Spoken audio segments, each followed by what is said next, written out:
Illegal immigration is a crisis in America, and it continues to be a hot-button issue as the mainstream media fans the flames with rhetoric and fake news.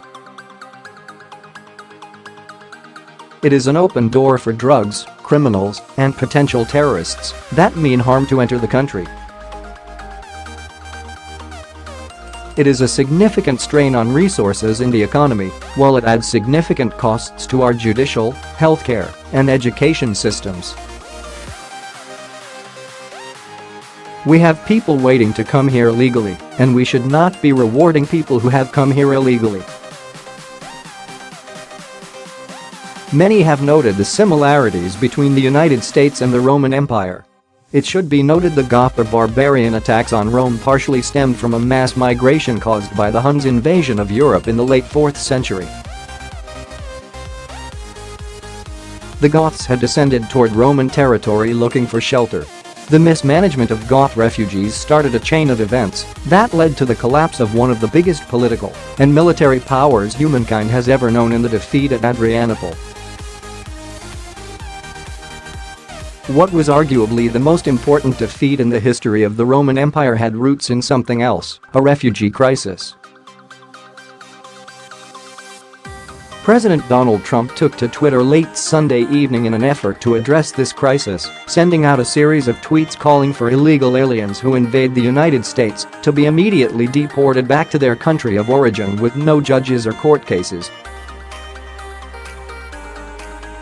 He added that the U.S. immigration system is laughed at all over the world and is very unfair to individuals using legal avenues to gain entry. President Trump tweeted, "We cannot allow all of these people to invade our country. When somebody comes in, we must immediately, with no judges or court cases, bring them back from where they came. Our system is a mockery to good immigration policy and law and order. Most children come without parents." He continued in a second tweet a few minutes later, stating, "Our immigration policy, laughed at all over the world, is very unfair to all of those people who have gone through the system legally and are waiting online for years. Immigration must be based on merit. We need people who will help to make America great again."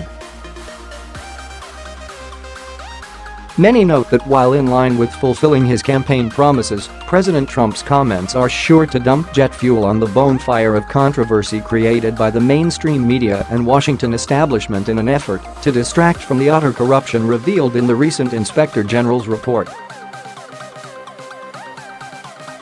The controversy began over separated illegal migrant families at the southern U.S. border after pictures of children in cages began to circulate via social media, which the left attributed to Trump's new zero-tolerance policy of enforcing Clinton, Bush, and Obama-era immigration laws. Claims are already being made that President Trump's tweets are a flat rejection of any right to seek asylum in the United States. Mercedes Schlapp, White House Director of Strategic Communications, firmly rejects that notion, stating, "As we have said multiple times before, the administration does not prosecute those who seek asylum at our ports of entry." Others have brought up the fact that there are 9 U.S. consulates in Mexico where asylum seekers can legally apply to be in the United States. They can also start the process of legal citizenship and are significantly less likely to be KD, RD, robbed or separated from their families like most are by cartels and traffickers when trying to cross into the United States illegally. Yet, despite the reality of the fact that the so-called caged children happened under the Obama administration, who is noted to have routinely separated illegal migrant families and is currently being sued for keeping children in brutal conditions, and despite the fact that Time magazine tried to pass off a fake picture of a separated migrant child who was never separated from her mother in a concerted effort to propagandize the Trump administration's immigration policy, which even noted fake news purveyor CNN called them out on. President Trump's Sunday tweets will undoubtedly give the mainstream media plenty of hysterical headline fodder for the next week.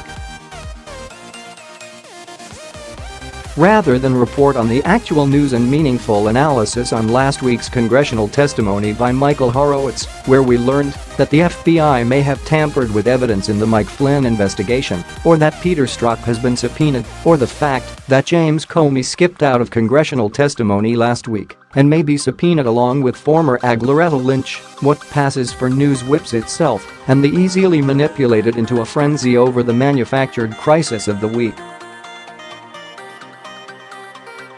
Meanwhile, the House is expected to vote on House Speaker Paul Ryan's amnesty bill later this week.